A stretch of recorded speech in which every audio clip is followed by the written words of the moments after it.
Jai Hind everyone, myself Dr. Nitya Sharma, Assistant Professor, AKGC. Today we will learn Nuclear Magnetic Resonance Spectroscopy. इसका जो हम part लेने वाले हैं that is number of signal determination. जब हम बात करते हैं number of signal determination की, तो ये एक इम्पॉर्टेंट पार्ट है, इम्पॉर्टेंट एस्पेक्ट है NMR का, जो पहली चीज हमें पता चलती है NMR।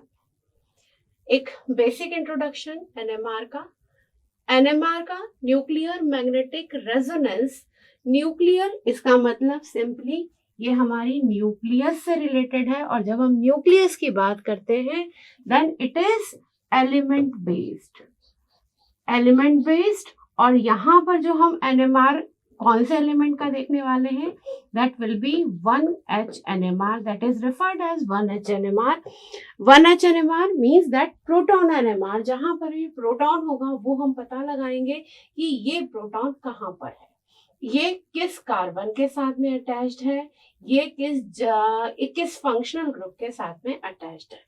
It involves magnetic means it involves magnet। इसमें आउटर मैग्नेटिक फील्ड भी हम लगाते हैं और दोनों आपस में एक कंबाइन होके मैग्नेटिक फील्ड जनरेट करते हैं। और जब ये मैग्नेटिक फील्ड रेजोनेट करता है बाहर से आने वाली रेडियो फ्रिक्वेंसी से, तब हमें NMR स्पेक्ट्रा मिलता है। तो जितने तरीके के यहाँ पर हमारे पास में स्पेक्ट्रा होंगे, जितने तरीके के हाइड्रोजन होंगे, वो सारे हाइड्रोजन हमें पता पड़ेंगे किससे, NMR स्पेक्ट्रोस्कोपी से। सो एलिमेंट की बात हम कर रहे थे। एलिमेंट जहां पर भी स्पिन क्वांटम नंबर 0 नहीं होगा, वो न्यूक्लियस, वो एलिमेंट्स NMR एक्टिव होंगे। कौन से एलिमेंट्स एक्टिव होंगे, जहां पर भी ऑड नंबर ऑफ प्रोटॉन होगा, जहां पर भी ऑड नंबर ऑफ न्यूट्रॉन होगा, या दोनों होंगे। फॉर एग्जाम्पल अगर हम बात करें 1H, यहाँ पर केवल एक प्रोटॉन है जो ऑड नंबर ऑफ प्रोटॉन है। इसके अलावा because of neutron carbon 13, phosphorus 31, ये सारे हमारे एलिमेंट भी हमारे NMR एक्टिव होते हैं। अगर इस तरीके से देखा जाए तो हर एक आइसोटोप कहीं ना कहीं हर एक एलिमेंट का NMR एक्टिव होना चाहिए, बट उस आइसोटोप के अकॉर्डिंग हमें क्या चाहिए, हमें ये चाहिए कि क्या उसका एबंडेंस, जो टोटल एबंडेंस की बात कर रहे हैं हम, सपोज कार्बन की बात करें तो कार्बन 98% है and rest of 0.2% is carbon 13। सो वहां से हम पता लगा सकते हैं कि ये कार्बन कितना है, तब ही हम उसमें से कार्बन NMR निकाल सकते हैं। सेकेंडली, हर एक एलिमेंट के रिगार्डिंग NMR स्पेक्ट्रा का इंस्ट्रूमेंटेशन डिफरेंट तरीके का होगा। सो अब एक NMR से हम कुल 4 चीजें पता लगाते हैं। पहली, नंबर ऑफ सिग्नल। NMR के सिग्नल किस पर डिपेंड करेंगे कि कितने तरीके के हाइड्रोजन है, किस पर डिपेंड करेगा कि वो हाइड्रोजन किस एनवायरनमेंट में है। क्यों? क्योंकि इलेक्ट्रॉन उसके साथ में एसोसिएट है और वो एक सेपरेट एनवायरनमेंट बना लेता है। तो नंबर ऑफ सिग्नल की जब हम बात कर रहे हैं, this is the first part of any NMR spectra, कि हम सबसे पहले क्या देखते हैं किसी NMR में, that is number of signal. Position of signal, वो कहां पर है, केमिकल शिफ्ट वैल्यू क्या है, इसके बाद कितना पीक एरिया है, और next last is NMR splitting pattern. NMR splitting pattern किस तरीके से हो रहा है। सो ये कुल 4 चीजें हैं जो किसी भी एक NMR को जब हम देखते हैं तब उसमें से पता लगाते हैं कि उसके कितने नंबर में उसे सिग्नल मिल रहा है, वो सिग्नल किस जगह पर है, वो सिग्नल किस हाइट का है, so that peak area can be find out, और वो सिग्नल कितने में स्प्लिट हो रहा है। सो आज जो हम बात करने वाले हैं सिर्फ एक चीज की करने वाले हैं, that is number of signal, जो ये बतला रहा है कि कितने इक्विवेलेंट प्रोटॉन और नॉन इक्विवेलेंट प्रोटॉन है। एग्जाम्पल से हम इसकी बात करेंगे। पहले इक्विवेलेंट प्रोटॉन और नॉन इक्विवेलेंट प्रोटॉन टर्म को समझ लेते हैं। एक बेसिक एग्जांपल लेते हैं। सबसे पहले CH3CH2OH। यहाँ पर हमारे पास में टोटल कितने हाइड्रोजन्स है? 3 + 2 5, 5 + 1 6। So total number of 6 hydrogens are there. अब क्या ये हाइड्रोजन्स सारे एक ही तरीके के हैं? अगर हाइड्रोजन है तो वो एक ही मैग्नेटिक फील्ड से स्पिन कर रहे हैं।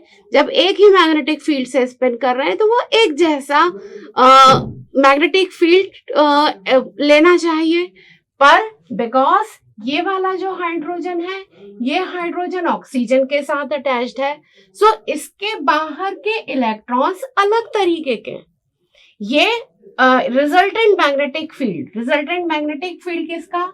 इस वाले हाइड्रोजन का अल्टर होगा। किसके कारण?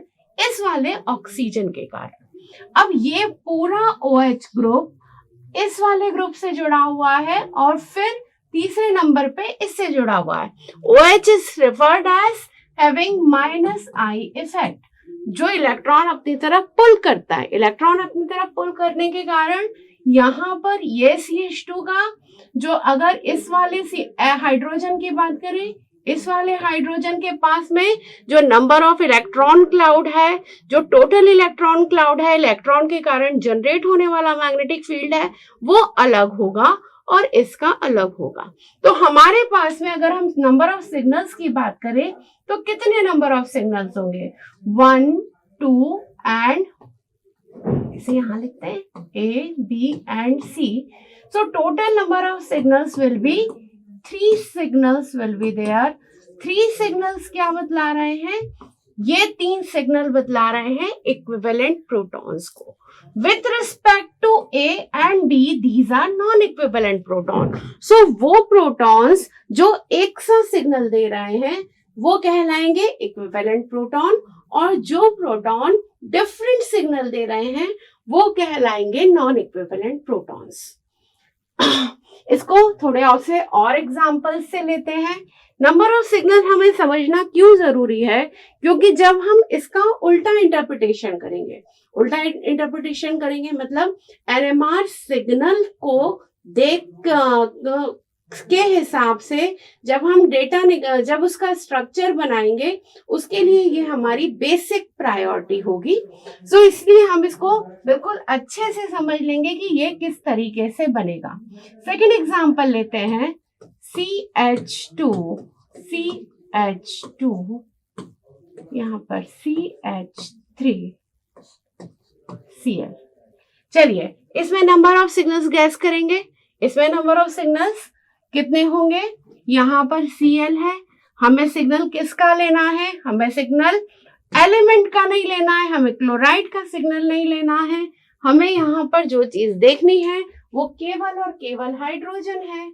हाइड्रोजन का जब हम सिग्नल देख रहे हैं तो ये सिग्नल होगा this is 1, this is 2 and this is 3। ABC left से शुरू कर रहे हैं या राइट से शुरू कर रहे हैं, इससे फर्क नहीं पड़ने वाला। हमें बस ये देखना है कि कितने तरीके के प्रोटॉन्स अटैच्ड हैं। 3 तरीके के प्रोटॉन्स, 3 तरीके के signal. Another example, CH3 CH2 C double bond O CH2 CH3। अब यहां पर हम नंबर ऑफ सिग्नल्स देखें। यहां पर नंबर ऑफ सिग्नल्स, ये सिग्नल, ये प्रोटॉन और ये प्रोटॉन, ये दोनों एक दूसरे के, अगर इनका इस प्रोटॉन का और इस प्रोटॉन का आउटर एटमॉस्फेयर देखेंगे तो ये एटमॉस्फेयर सेम है, ये एटमॉस्फेयर सेम है, तो ये एक ही तरीके का सिग्नल देगा। ये प्रोटॉन और ये प्रोटॉन एक तरीके का सिग्नल देगा। तो ऐसा मॉलिक्यूल जहां पर, जिसको हम इक्वल हाफ में कट कर सकते हैं, वहां पर हमें जो नंबर ऑफ सिग्नल मिलेंगे वो इस तरीके से मिलेंगे, जिसमें ये जो कॉर्नर का हाइड्रोजन्स है वो सेम सिग्नल और जो इसके अंदर के हाइड्रोजन्स है वो दूसरा सिग्नल। फिर से एक एग्जांपल देखते हैं, CH3 CH3 CH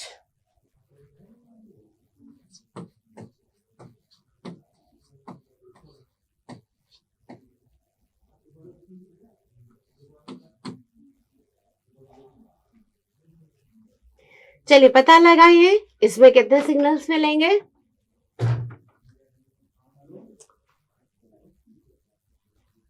I hope आप कर चुके होंगे। यहाँ पर ये कार्बन और ये कार्बन, इन दोनों का इलेक्ट्रॉनिक एनवायरनमेंट सेम है। इन दोनों का एक ही सिग्नल होगा, इसका दूसरा सिग्नल, इसका तीसरा सिग्नल और इसका चौथा सिग्नल। नंबर ऑफ सिग्नल यहाँ पर कितने हो जाएंगे? 4 सिग्नल्स। देन इसके बाद एक और example, 1 CH3 CH3 CH3 CH2 CH3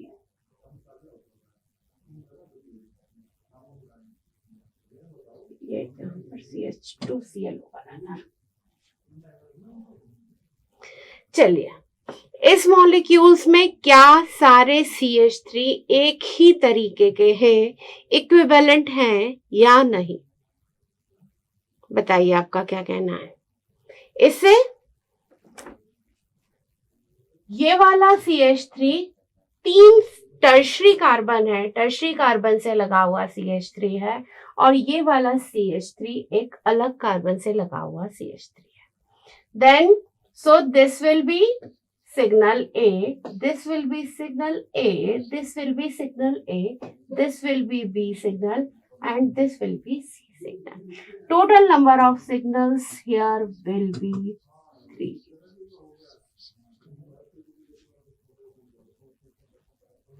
Next is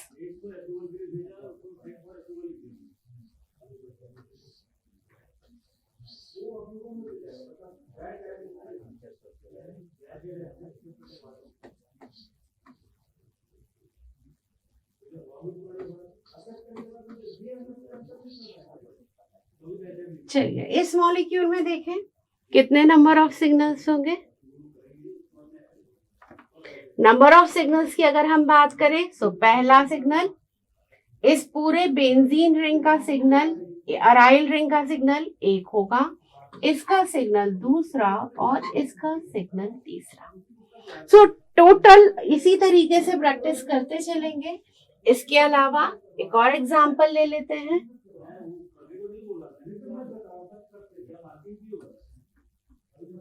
अगर सिंपल बेंजीन रिंग है तो क्या इसमें हमें एक से ज्यादा सिग्नल मिलेंगे या एक से कम सिग्नल मिलेंगे? इफ अगर इस अराइल ग्रुप की बात करें, फिनॉल की बात करें, तो यहाँ पर कुल मिला के 1 सिग्नल मिलने वाला है और इसका 1 सिग्नल मिलने वाला है। ये जो सिग्नल्स हैं, ये सिग्नल्स डिपेंड करते हैं कि हमने कौन सी फ्रीक्वेंसी यूज की है। जब एनएमआर यूज किया जाता है तो एनएमआर को हम 300 मेगाहर्ट्ज पर या तो सेट करते हैं या इसके अलावा 600 मेगाहर्ट्ज, 900 मेगाहर्ट्ज या 1200 मेगाहर्ट्ज हम ले सकते हैं। जब भी एनएमआर इंस्ट्रूमेंट सेट किया जाता है तो वहां पर हम ये फ्रीक्वेंसी सेट कर देते हैं और उसी के हिसाब से उस एनएमआर का सिग्नल निकलता है। ये फिक्स होता है किसी भी इंस्ट्रूमेंट के लिए। अब इंस्ट्रूमेंट के लिए जब फिक्स है तो हम उसे बार बार चेंज नहीं करने वाले हैं। इस एनएमआर सिग्नल इस फ्रीक्वेंसी पर एक्चुअली डिपेंड करेगा कि हमारा एनएमआर किस वैरायटी में कितना हाइपरफाइन स्प्लिटिंग पैटर्न शो करेगा। जितनी ज्यादा यहाँ पर हम फ्रीक्वेंसी लेंगे उतना हमें हाइपरफाइन स्प्लिटिंग पैटर्न मिलेगा। नॉर्मल केस में जब हम छोटे मॉलिक्यूल्स की बात करते हैं या अभी के इनिशियल लेवल पे समझने की बात करते हैं तो हम लेते हैं शुरुआत की।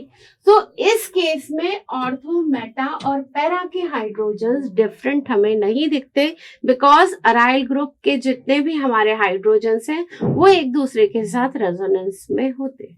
सो यहाँ पर जो हमें नंबर ऑफ सिग्नल मिलने वाला है वो कुल मिला के एक ही मिलने वाला है। तो अभी के लिए हम देखते हैं इतना ही। इसी के साथ में और प्रैक्टिस करते रहिए। प्रैक्टिस करने के साथ में इससे रिलेटेड और भी कोई से क्वेश्चंस होते हैं वो पूछ सकते हैं बहुत आराम से। जितना हम प्रैक्टिस करेंगे उतना ही हम बेटर इस पार्ट को कर पाएंगे। नेक्स्ट वीडियो लेक्चर में हम नेक्स्ट पार्ट देखेंगे। नेक्स्ट पार्ट कौन सा वाला, जो हमारा पोजीशन ऑफ सिग्नल और पीक एरिया और एनएमआर स्प्लिटिंग। जो हम पहले बात करेंगे नंबर ऑफ सिग्नल, फिर पीक एरिया, फिर एनएमआर स्प्लिटिंग की बात करेंगे, फिर लास्ट में पोजीशन ऑफ सिग्नल लेंगे।